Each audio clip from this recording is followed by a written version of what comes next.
Hello, good morning mga ka-Pyro Beats. And bali ito yung pinakauna nating stash.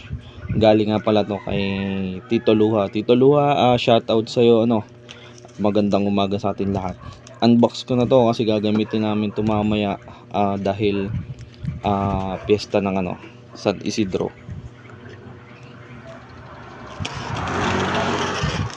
Tingnan natin, guys.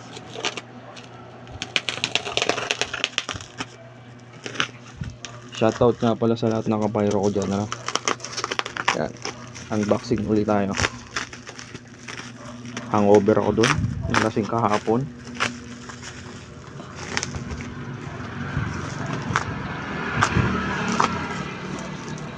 Isang mabilisan lang to, guys.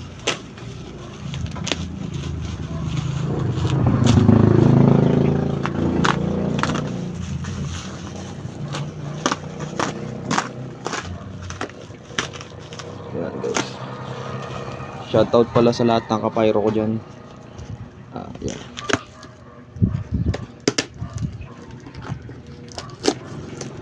Ito yung pinakaunang stash natin ngayong taon na to.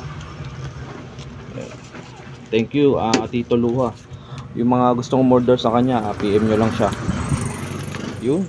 May kasama pa siyang napaka-solid niya talaga. Shoutout nga pala sa mga ka-Pyro ko dyan,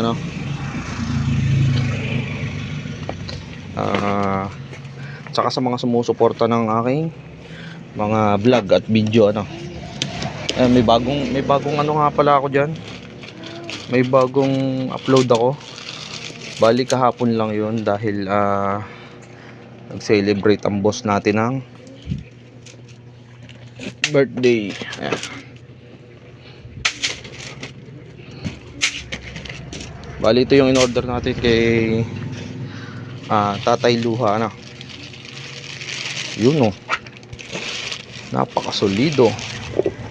Grabe. Ang ganda sa mata. Tito Luha, shoutout pala sa'yo. Napakalinis ng gawa mo. Tapos napakasolido mo. Napakabait niyang taong yan, guys. Suportahan natin yan, Tito Luha. Siguro ito yung whistle bomb. Previous siya sa akin. Nagpadala siya sa akin ng whistle bomb. Testingin ko daw. So ito yung in-order natin sa kanya. Hindi ko na matandaan kung ilang pieces to. Pagkakaalam ko ay nasa 500 pieces. Oo, ganun, 500 pieces. At saka tingnan nyo, guys, ang ganda ng packaging niya, meron siya talaga, legit ba? Buti nga meron na siya, JPL Fireworks, firecracker. Manufactured. Ayan, saan pa yung lugar din? Medyo maliit yung nakalagay pero testingin natin mamaya, Upload ko na lang dito yung video nitong test fire nito dahil gagamitin namin to kasi din mamaya dahil kapiestahan ngayon. Bali ngayon ay May 15, San Isidro, piyesta ng San Isidro. Yan, dalawa piyesta dito San Isidro at saka San Diego. Bali siya, sa 19 yung isa. Yun yung pinaka main. Yan, bali sa lahat ng ka-Pyro ko dyan, shoutout ulit. Tsaka doon sa mga hindi pa subscribe at tsaka yun, yung mga nag-ano sa atin, pa-subscribe na lang yung channel natin, guys, tsaka pa-heart na rin, pa-like. Thank you. Shoutout sa atin lahat mga ka-Pyro. Yan, bali ito ang unang stash natin ngayong taon na to. Dagdagan natin dahil meron pa tayong ibang mga nakano dyan. Whistle ba, maganda po ko ng ang ganda ng whistle ni Tito Luha.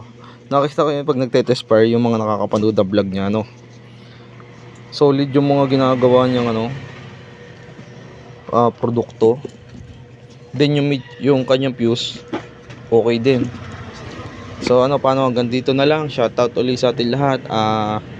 Salamat pala Tatay Luha. Yan, order ulit ako next kasi maganda yung mga produkto mo. Hindi lang pati ito yung produkto niya, madami pa siyang ginagawa bukod dito, suportahan natin ng pyrotechnics ng mga Pilipino, no? So hanggang dito na lang. Salamat sa sa lahat na nanonood sa akin at sumusuporta. Mabuhay kayo. Yan. Thank you, God bless.